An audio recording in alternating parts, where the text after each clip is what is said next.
how are you all? This is Neetu ma'am from DSA. I welcome you again to the English classes. I hope आप पढ़ाई कर रहे हैं.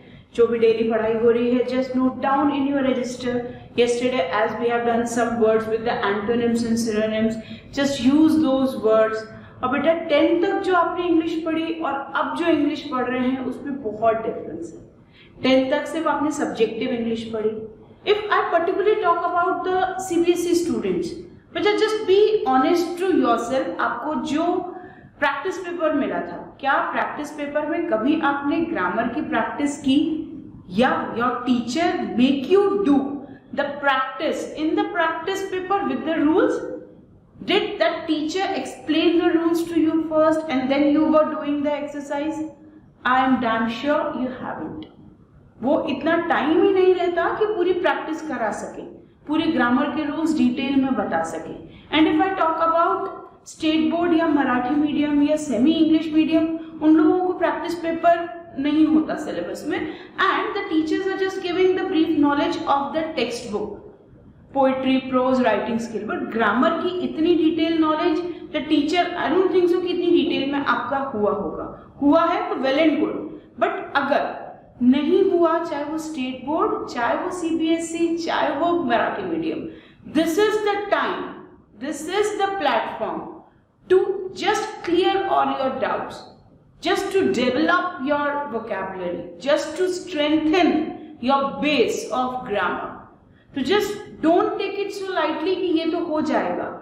Pay attention on each and everything, and I am making you damn sure कि if you are serious on this thing, you'll be able to crack any part of the English exam. कभी भी, और ये नहीं सिर्फ NDA, कोई भी competitive exam है, हर एक कॉम्पिटिटिव एग्जाम में इंग्लिश का सेगमेंट आता है. कोई भी कॉम्पिटिटिव एग्जाम में इंग्लिश का जो सेगमेंट है, आपको उसमें कभी भी, I am making it clear the whole life, बाद में भी अगर आप कोई कॉम्पिटिटिव एग्जाम दे रहे हैं तो इन रूल्स के बेसिस पे, इन क्लासेस के बेसिस पे आपको कभी भी कोई भी प्रॉब्लम नहीं आएगी.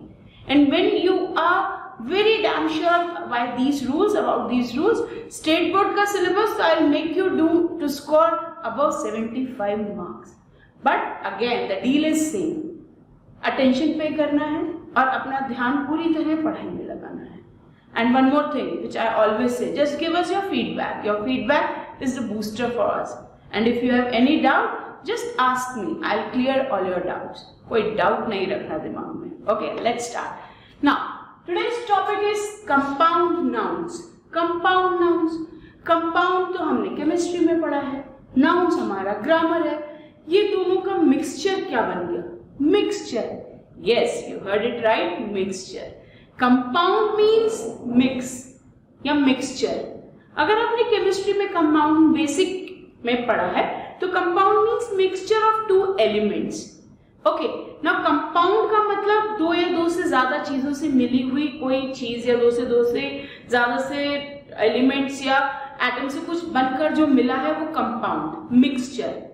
नाउ कंपाउंड अगर मिक्सचर, तो कंपाउंड नाउन्स मतलब, compound nouns means mixture of words.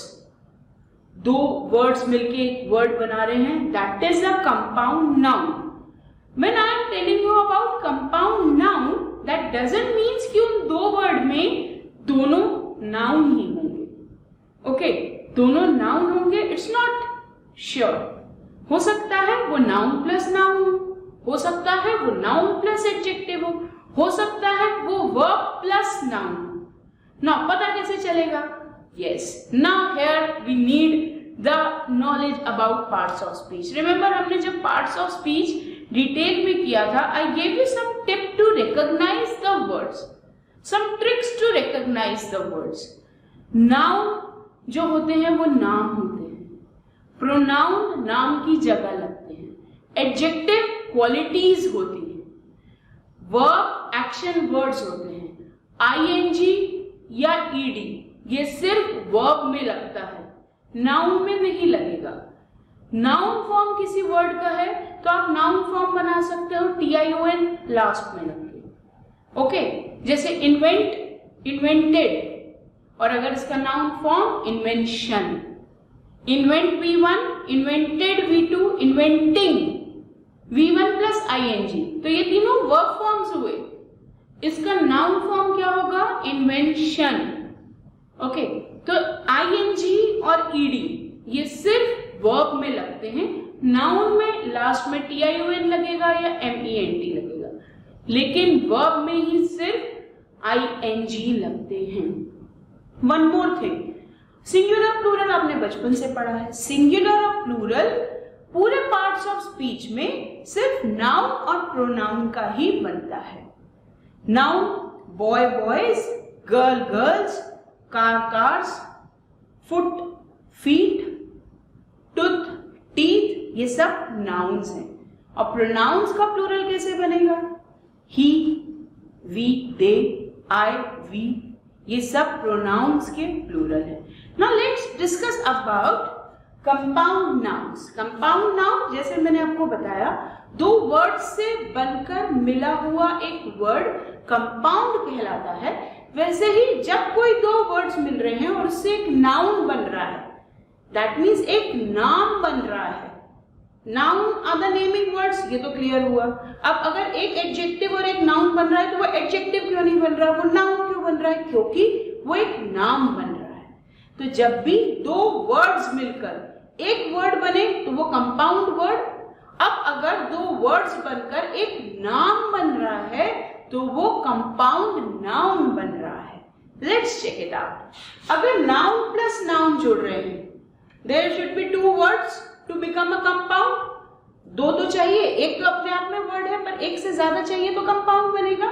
तो दो वर्ड्स जब हैं तो ही कंपाउंड बनेंगे। तो जब अगर दोनों वर्ड्स नाउन है, ओके, दोनों वर्ड्स नाउन है तो वो कंपाउंड नाउन कहलाएगा।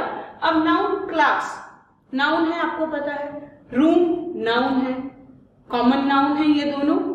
अब इन दोनों को बना के अगर मैंने बना दिया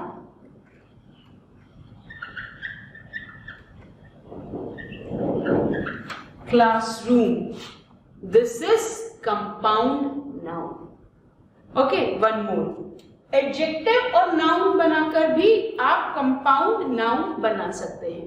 adjective means quality, adjective means the words which describes, जल्दी बोलो, the words which describes noun, the word which tells you the qualities of noun.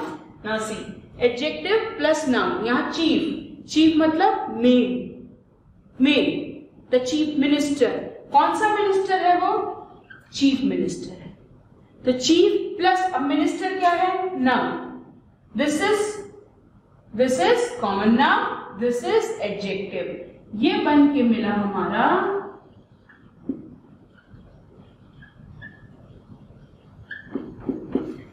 Chief minister. अब चीफ मिनिस्टर एक नाम है मिनिस्टर का, एक पोस्ट का नाम है, तो again a compound noun. No matter adjective plus noun है, लेकिन आउटपुट क्या मिल रहा है, रिजल्ट क्या मिल रहा है? एक नाम, एक पोस्ट का नाम, that is chief minister. One more, verb plus noun बन के भी कंपाउंड नाउन बन सकता है। कैसे? स्विमिंग, सी आईएनजी लगा है इसमें, मैंने आपको बताया था आईएनजी सिर्फ और सिर्फ वर्ब में लगता है। तो अगर इस वर्ड में आईएनजी लगा है तो दैट मीन्स ये वर्ब है। Swimming, swimming is an action, he is swimming, वो स्विमिंग कर रहा है।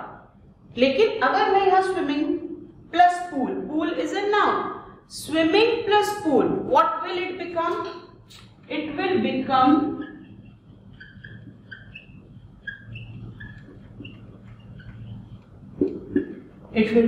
swimming pool, name of a place. Again, washing, washing ing लगा है, verb form है, तो washing machine एक common noun है, तो washing plus machine it will become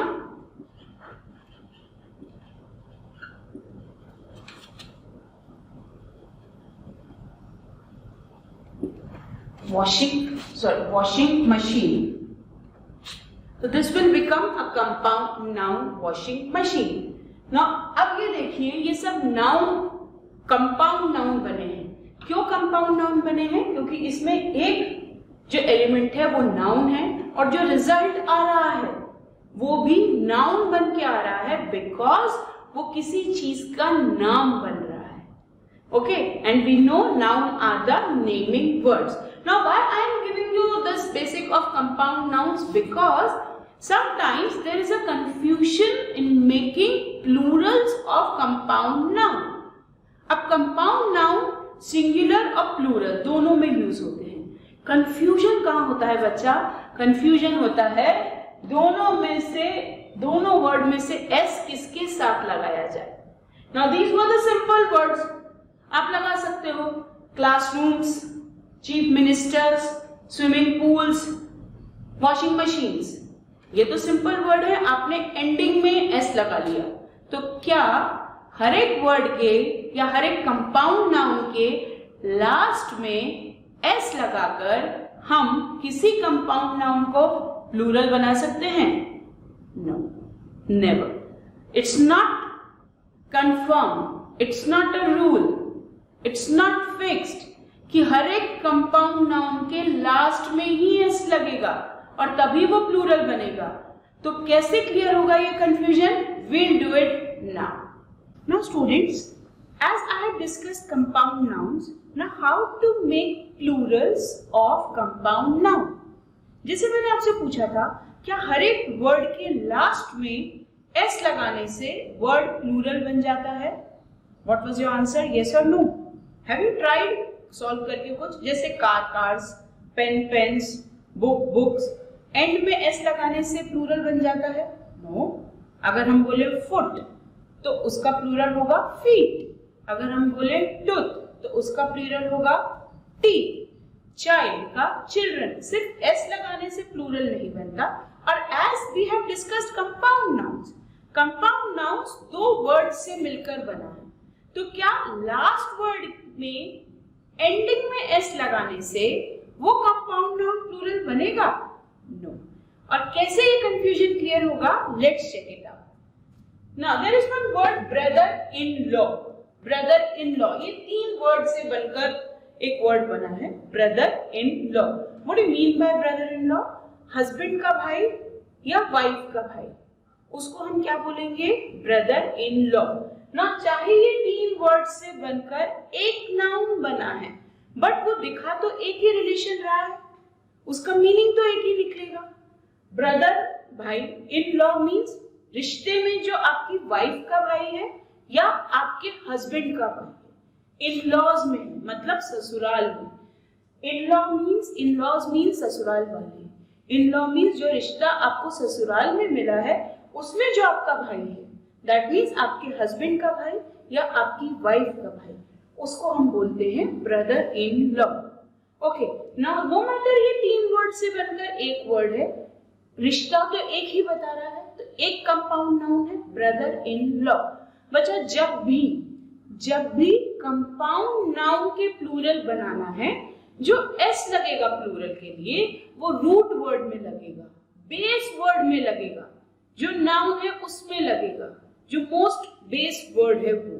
अब इसमें ब्रदर इन लॉ कंफ्यूजन क्या होता है? कई लोग ब्रदर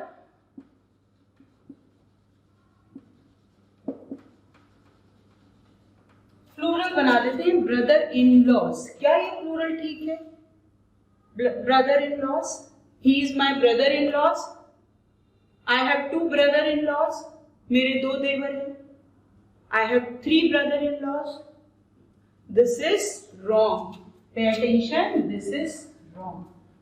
ये एस यहां लगकर इसका प्लूरल नहीं बना रहा है. जब भी आपको ब्रदर इन लॉ का प्लूरल बनाना है, ब्रदर इन लॉ का प्लूरल होगा brothers in law. The S will be here. Brothers in law, main word brother. S कहां लगेगा? ब्रदर्स में. I have 2 brothers in law.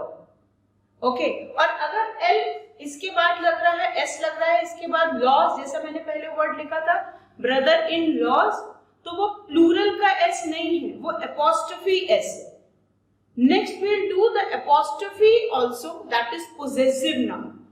कैसे आप एपोस्ट्रोफी एस लगा के पोजेशन बताते हो, we'll do in the next video. But अभी just check out the S. हम प्लूरल वाले S पढ़ रहे हैं. Okay.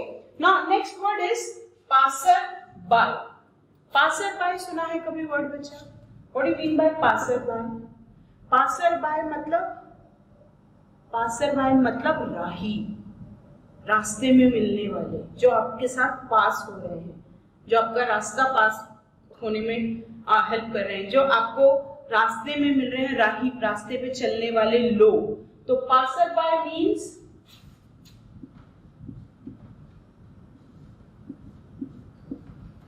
राही. ओके, अगर हमें इसका प्लूरल बनाना है तो how we will make the plural of passer by? Main word क्या है? बाय की पासर, पासर. तो how the plural will become? passers by. I met many passers by on my way. मुझे बहुत सारे राही मिले आज रास्ते में चलते हुए. Okay. Now next, onlooker. सुना है ये word onlooker? बेटा every day you will be learning some new words. तो हर एक वर्ड को याद रखना है, उसका यूसेज याद रखना है, उसका मीनिंग याद रखना है और उसको यूज करना है. तभी तो लैंग्वेज पे कमांड आ पाएगी. अगर आप यूज नहीं करोगे तो आप भूल जाओगे. जितने भी वर्ड्स हम यहाँ डिस्कस कर रहे हैं, just have that words in your vocabulary. उनको यूज करो. Then only you will be comfortable in using these words in your day to day schedule. And then only you will be able to expand your vocabulary. Okay, now onlookers मतलब देखने वाले. आप road पे जा रहे हो, बहुत सारे लोग खड़े रहते हैं, वो देख रहे हैं आपको.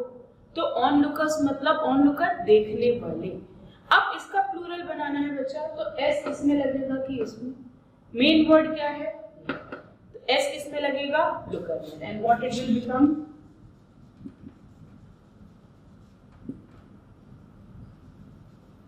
ऑनलुकर्स. हाँ, ये तो इजी हो गए. अब next word, commander in chief. S किस में लगेगा अगर हमें प्लूरल बनाना है? तो कमांडर इन चीफ्स. नाउन या बेस वर्ड क्या है? Commander. How the plural of commander in chief will become?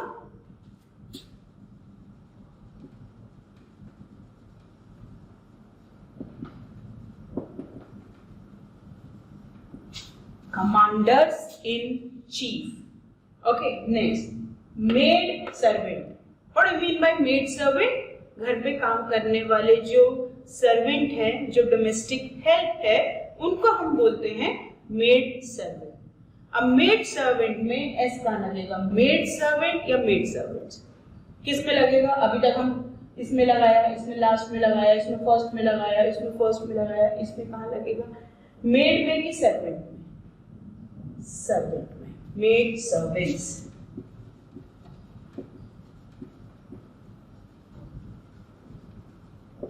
Done. Now next is stepson या stepdaughter. Stepson ये तो आपने यूज किया होगा, कई बार नॉवेल्स में पढ़ा होगा या स्टोरीज में पढ़ा होगा. He has 3 stepsons.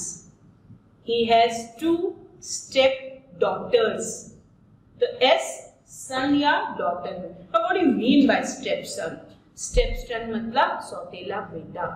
Stepdaughter मतलब सौतेली बेटी. Stepmom सौतेली माँ. स्टेप डैड सौतेले फादर. ओके, तो यहाँ पे कहाँ लगेगा? एस, सन में.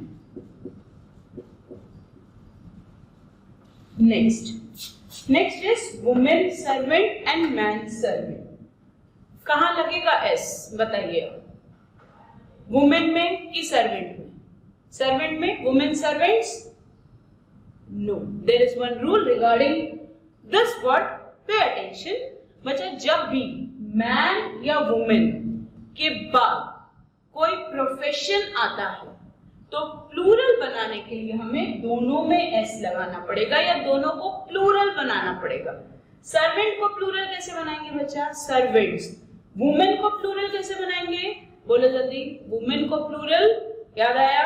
Man men, women women. तो वुमेन को प्लूरल बनाने के लिए we will write women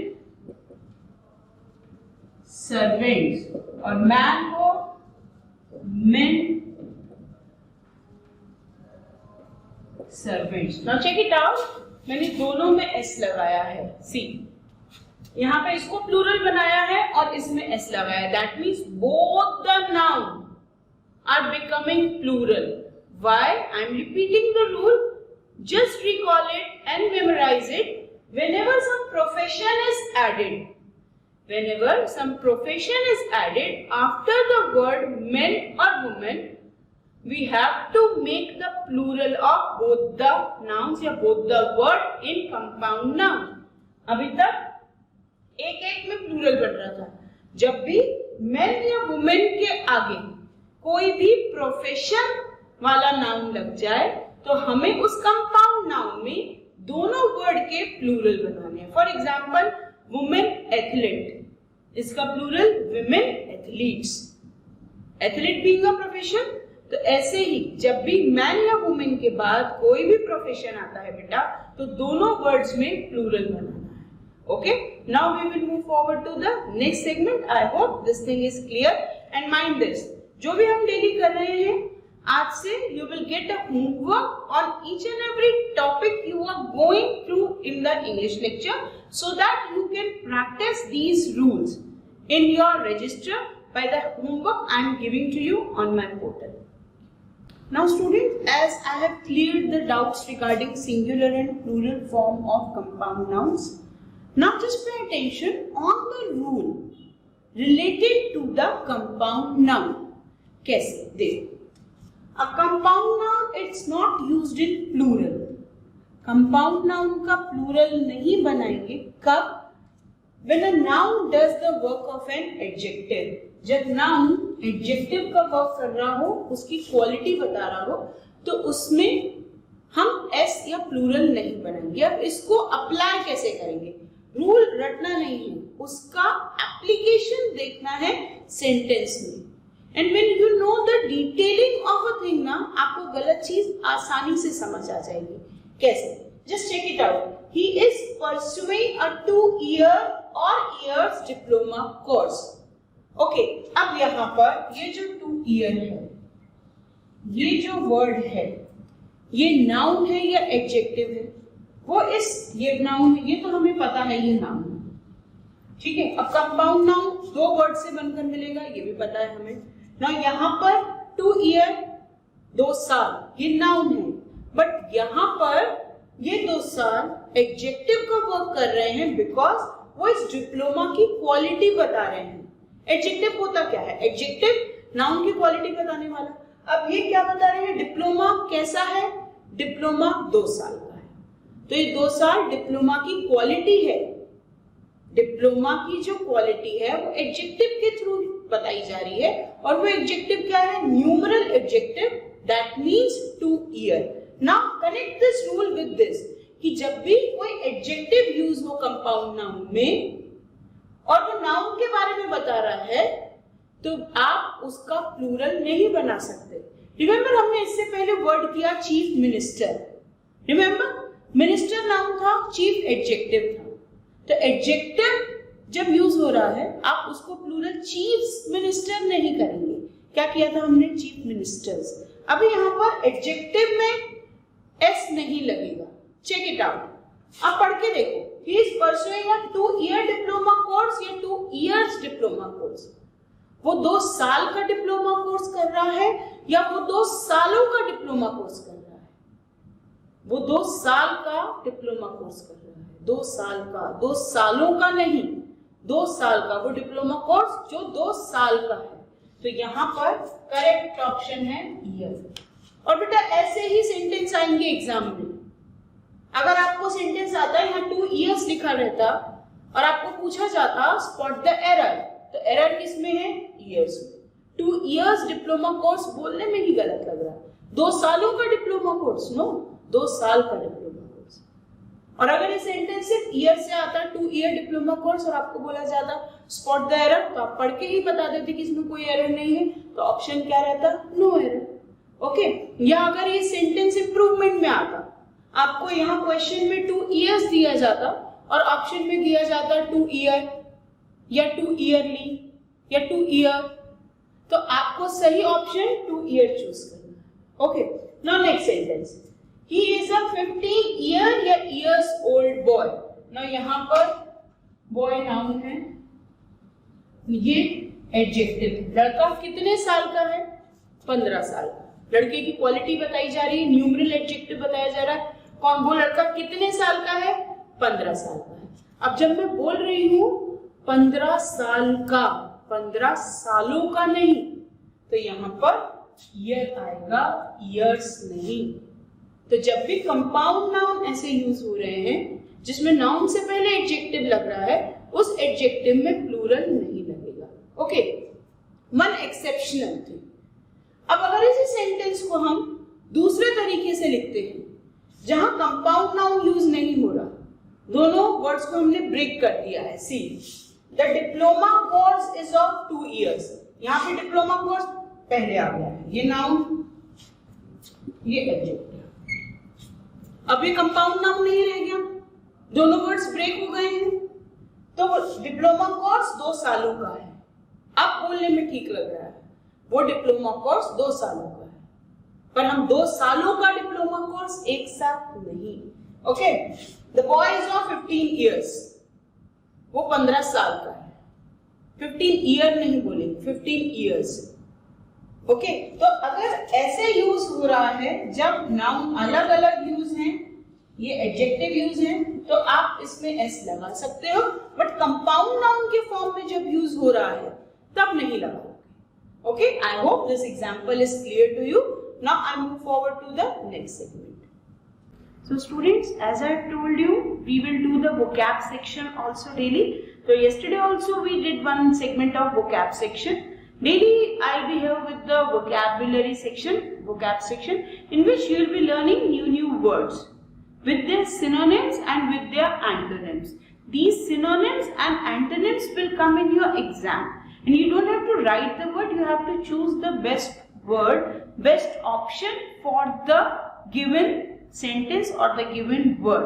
If they are asking you to find the synonym, synonym means same meaning. And if they are asking you to find antonym, antonym means opposite meaning. Okay, अब ये word आपको हो सकता है सिर्फ word form में दे दे, हो सकता है they give you this word, suppose this word, they give you this word in a sentence, they'll highlight this word and you have to find the synonym or the antonym accordingly to the question. For that you must have a deep knowledge about the words. So you must expand your vocabulary. So just for expanding your vocabulary, we are here with the new words. Let's learn all the new words. Just note down all the words with the synonyms and with the antonyms in your register and make sentences on all these words daily. This is your assignment daily. Just note down all the words with their synonyms and with their antonyms day wise and make sentences on each and every word in the word section. Okay, now let's check out the first word. First word is abide. कहाँ सुना है आपने ये abide word? अपनी school की diary pledge में याद आया? प्लेज में there is always a word abide. याद आया? कॉन्स्टिट्यूशन, जब आप हिस्ट्री सिविक्स पढ़ रहे, सिविक्स के फर्स्ट पेज पे प्रीएम्बल में कॉन्स्टिट्यूशन के बारे में जो लिखा है उसमें abide, abide means to follow, rules को मानना, पॉलिसीज को मानना, उसको ओबे करना, किसी के ऑर्डर को ओबे करना, फॉलो करना, रूल्स को ओबे करना। तो अबाइड मीन्स, अबाइड का सिनोनिम है टू ओबे और to follow. We follow the orders, we follow the rules, we obey the rules. Okay, तो जब आप obey कर रहे हो और अगर obey नहीं कर रहे हो तो आप क्या कर रहे हो? You are rejecting the order. You are not following the order. आप unfollow कर रहे हो. That means you are not following the rules or the orders. Now how you can make the sentence on this? जल्दी से बनाओ. How you can make the sentence on this? I always abide by the rules. मैं हमेशा rules follow करता हूं। You must always abide by the rules. You must always abide by the orders. Okay. Now next is abound. Abound word से कुछ याद आया? Abound, abundant, geography में पढ़ा है आपने abundant, abundant means बहुत ज्यादा, abundant production बहुत ज्यादा production, abundant rainfall बहुत ज्यादा rainfall. The abundant means in large number or in large quantity. जिसका मैंने एक वर्ड दिया है sufficient. Sufficient means जरूरत से ज्यादा, बहुत ज्यादा, काफी है. Sufficient means काफी है, जरूरत से ज्यादा है means काफी है. तो abound याद रखेंगे abundant से, abundant याद रहेगा ज्यादा. अब abundant मतलब ज्यादा, तो उसका ऑपोजिट क्या होगा? कम. अगर आपने ज्योग्राफी में abundant rainfall मतलब ज्यादा रेनफॉल, तो कम रेनफॉल के लिए क्या पढ़ा है? scanty. Scanty means कम, less. One more word, scarce. S-C-A-R-C-E. Scarce means कम. तो I'm repeating, abound को याद रखेंगे abundant से. Abundant मतलब ज्यादा, काफी, more than enough, in large quantity. उसका opposite come, less, scarce, scanty. Okay, now coming to the next word, abrogate. Abrogate means to leave. त्याग देना, छोड़ देना, छोड़ के चले जाना. ना कल हमने एक वर्ड किया था abrogate से रिलेटेड, याद है वो word? That was abandon. Remember, बेटा डेली याद रखना ये word. Abandon means to leave something or to leave someone. Means त्याग देना, छोड़ देना, desert, to leave. Abandon means to leave. One more synonym which we did yesterday, to desert means छोड़ देना. तब इसका मतलब abandon का means छोड़ देना, तो इसका ऑपोजिट क्या होगा? इंट्रोड्यूस करना, उस चीज को स्टार्ट करना, कैरी ऑन करना. तो how you can use this word? You must abrogate wrong habits. आपको अपनी रॉन्ग हैबिट्स छोड़ देनी चाहिए. You must abrogate wrong company and you must abide by the rules or the orders of the family, orders of the elder members of the family. दोनों word एक ही sentence में आ गए. That means आपको अपनी wrong company, company means दोस्ती, आपको अपनी बुरी संगत छोड़ के अपने बड़ों के ऑर्डर को फॉलो करना है. Now coming to the next word, that is abstain. Now abstain का मीनिंग है avoid करना, ignore करना, अलग हो जाना, मिलते जुलते हैं. avoid करना, आप उस पर ध्यान नहीं दे रहे हो. Now abstain means avoid और उसका opposite continue to carry on, मिलते जुलते. You must abstain yourself from the wrong habits. You must abstain using internet for longer hours. That means you must avoid using internet for longer hours. You must abstain playing PUBG for longer time. What that? Now next is absurd. अब absurd word तो बहुत बार सुना है हमने. Don't speak absurd. He always behaves absurd. Absurd means बकवास, useless, nonsense, illogical, unreasonable. तो absurd means बकवास, जिसका कोई सेंस ही ना हो, सेंसलेस बात. आप कई बार बोलते हो बातों बातों में he always talks absurd, means वो हमेशा बकवास करता है, सेंसलेस बात करता है, बेमतलब की बात करता है, बिना मीनिंग की बात करता है. तो बिना मीनिंग की या बिना लॉजिक का या बिना रीजन का, उसके लिए यूज होगा वर्ड absurd. तो start using this word from today only. Absurd means illogical, nonsense, foolish. अब जब absurd का मीनिंग nonsense, illogical, foolish, तो इसका opposite logical. Logical means जिसका कोई logic है. Reasonable, that means उसकी बात के पीछे कोई reason है. Sensible means वो समझदारी की बात कर रहा है, उसकी बात में कुछ समझदारी है, कुछ सेंस है, कुछ मतलब है. Okay, तो absurd means बकवास, illogical. Now just use these words in your day-to-day language. Now I'll start giving homework from today on my portal. जो जो टॉपिक्स हम करेंगे उस पे आपको होमवर्क की प्रैक्टिस करनी है और ये सारे वर्ड्स अपने रजिस्टर में लिखना है और उन पे प्रैक्टिस करनी है सेंटेंस बनाने की. जो भी sentences I am giving to you while discussing these words, you must note down those sentences in your register. In addition to that, make some more sentences. And अगर कुछ गलत होगा, just message me. I'll clear your doubts. I'll make you correct. But the deal is, you must start working now.